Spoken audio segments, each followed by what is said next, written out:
My daughter banned me from her wedding. So I secretly canceled the whole thing I paid for. It's absolutely true that no one can harm you more than your own children. My circumstances are identical. Ava, my 27-year-old daughter, forbade me from going to her wedding. For the past week, I've been drinking and pouting. Her wedding, which I financed, was scheduled for yesterday. Yes, it was a wedding present that I was paying for. Ava was a challenging youngster. When she told me about her wedding preparations, I was relieved that she was finally getting married to someone she loved because I had a lot of nightmares while raising her. I helped since she and her fiancé were struggling financially and couldn't plan a good wedding. What do I receive in exchange? I was not allowed to go. The devastation is beyond words. I added my brother to the guest list by calling the wedding planner a few days ago. The guest list was full, he claimed. To see if we could arrange anything, I requested him to email me the whole guest list. He said that Ava had told him to keep the guest list private. I informed him that since I was her father and the one covering the wedding expenses, they had best follow my instructions. Despite his reluctance, he sent me the list when I threatened to call his boss. My heart sank when I saw that. I wasn't on it with my wife. Since neither my wife's nor my name was listed, I called the wedding coordinator once more and insisted there must have been an error. He clarified that he had been expressly instructed not to mention our names.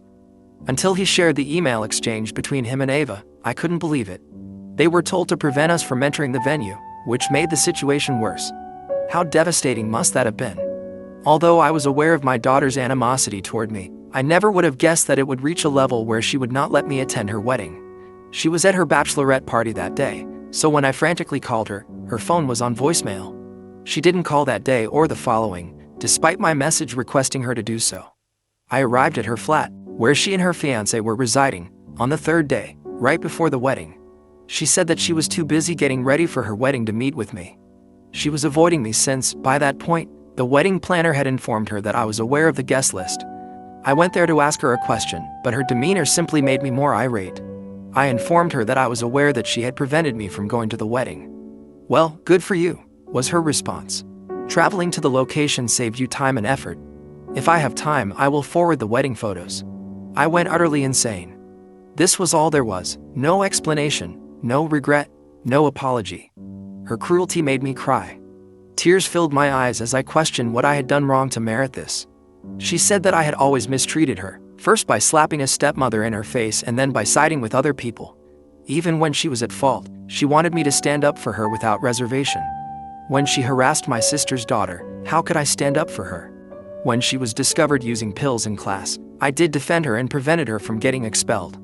I helped her get into college. But she decided to remain unappreciative in spite of everything I accomplished. She accused me of generating negativity in her home when she noticed me crying. I reminded her that her wedding was being paid for by me. She became hostile and claimed that I owed her this and that I wasn't doing her any favors.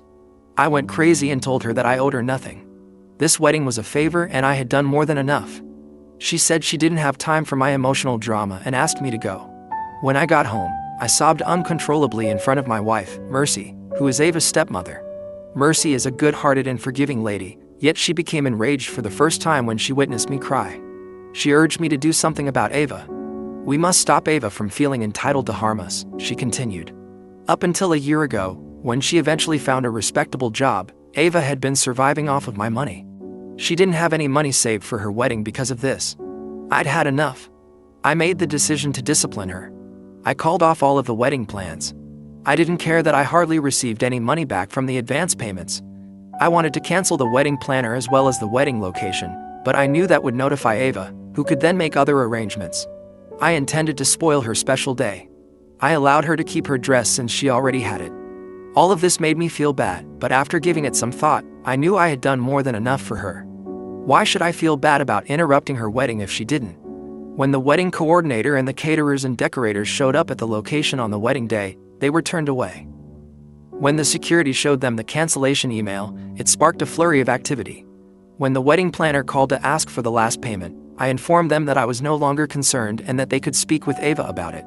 They informed me that when the venue guards denied Ava access, she got into a fight with them. Her fiancé saved her just in time after she nearly got arrested for trespassing. I had blocked her number when she attempted to contact me. I had denied her entry to the main gate when she arrived at my property. I desired tranquility, but I wasn't scared of her. Talking was pointless since, like she did when I visited her home, her comments would just make me feel worse. She needed to take responsibility for her conduct. She could no longer be repeatedly forgiven as a child. Ava just wanted her friends to attend her wedding, not family. I honored her decision. Fortunately, she had to deal with her friends about the wedding cancellation, so I didn't have to tell them.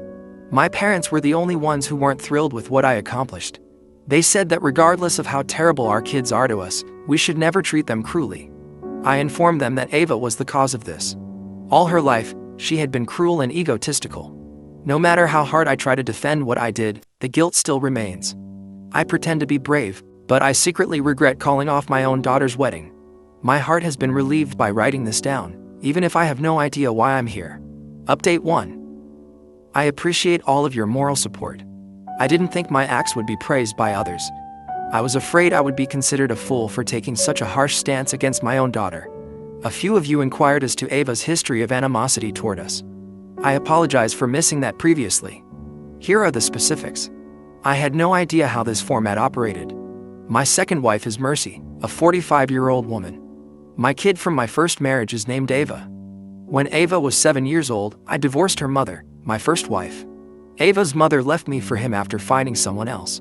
I was granted custody of Ava because they were leaving for Europe and didn't want her.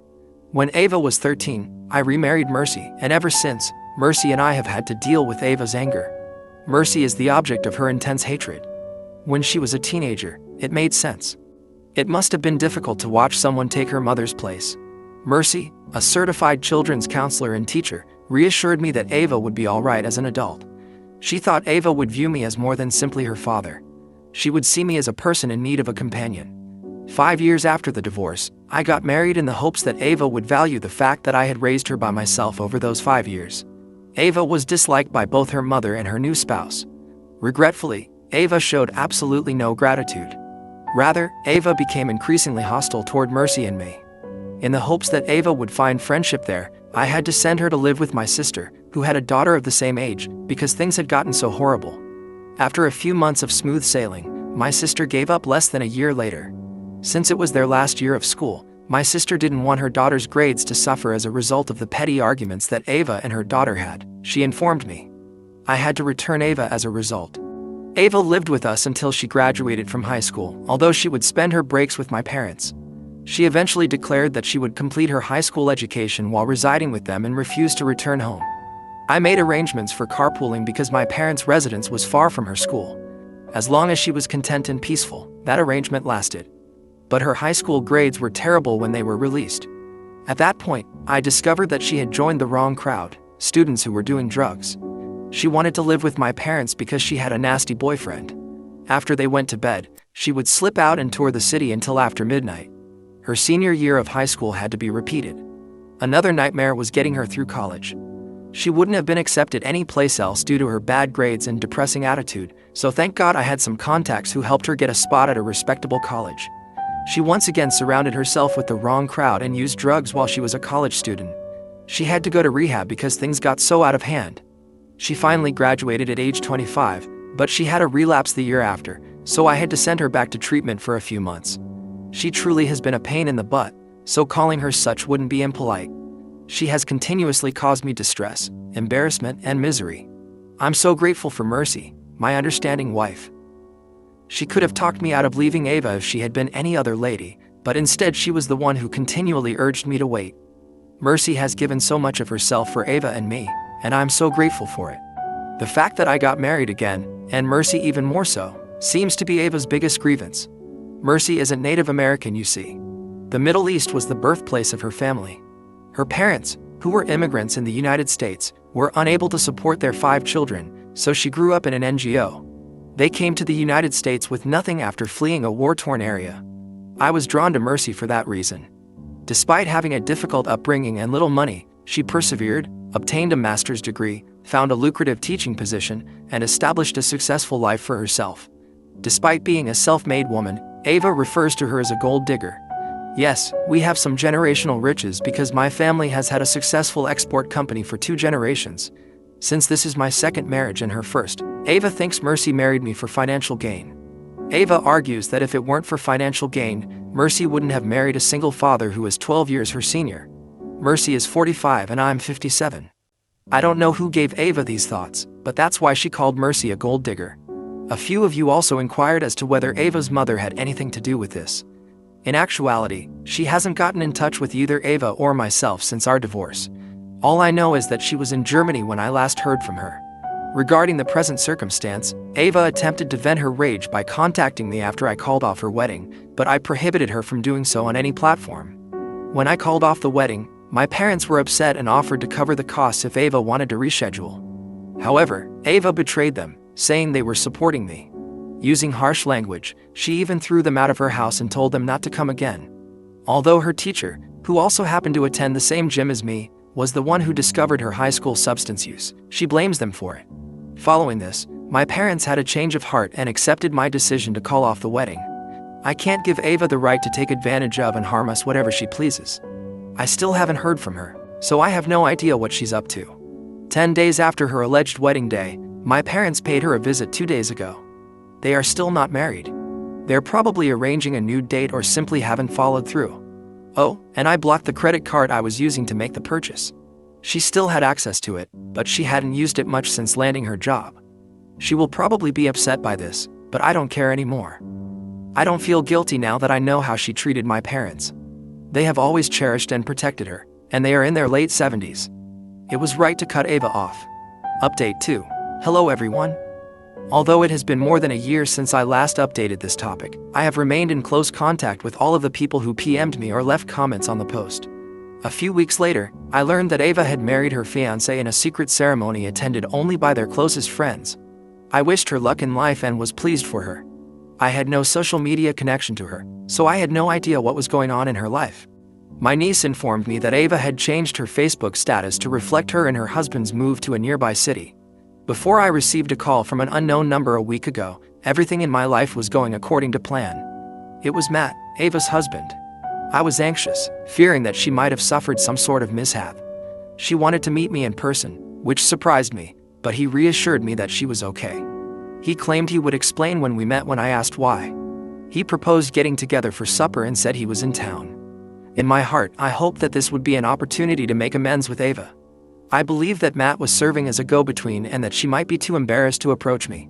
I went to see him with great expectations, but to my disappointment, Matt arrived by himself. He said he had no idea where Ava was when I inquired about her.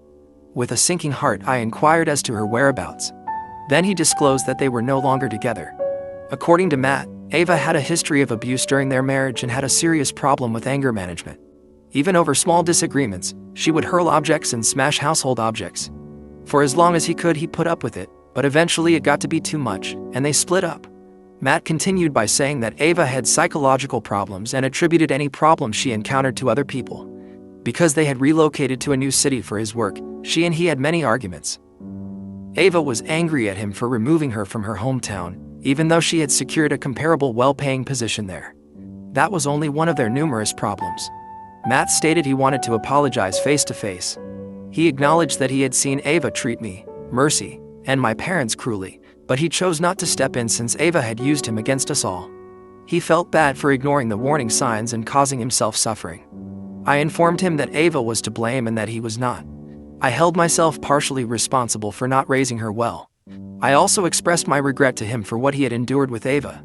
Then Matt asked me to do him a favor. He claimed that Ava was pleading with him to take her back since she had been upset by the breakup. But after experiencing her mistreatment, he had lost interest in her. He nevertheless sent her warm wishes and asked if I could help her during this trying period. Because of her rage, Ava had lost all of her true friends and Matt felt I could help her by taking her to therapy. I informed him that although I hoped I could, Ava would not allow me to be close to her. He got it, and we both said we wanted to help Ava if she would let us. I made the decision to go see Ava after that talk. Unfortunately, things didn't work out as planned. She attacked Mercy and me, but I had come by myself so Mercy wouldn't see Ava's anger. In an attempt to soothe her, I apologized. Right or wrong didn't matter to me at the time. I just wanted to assist her. I advised her to see a therapist first, but otherwise, she could say anything she wanted about me. Ava brought up the past without listening.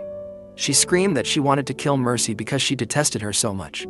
She acknowledged that she was embarrassed by our marriage and embarrassed to introduce Mercy as her stepmother, which is why she had barred us from attending her wedding. She threw me out of the house when I tried to talk sense into her, accusing me of being the cause of all her issues. To be honest, I don't care anymore, and I'm not sure if I was correct or not. I don't know how to help her, but all I want is for her to recover. Update 3. I appreciate all of your moral support.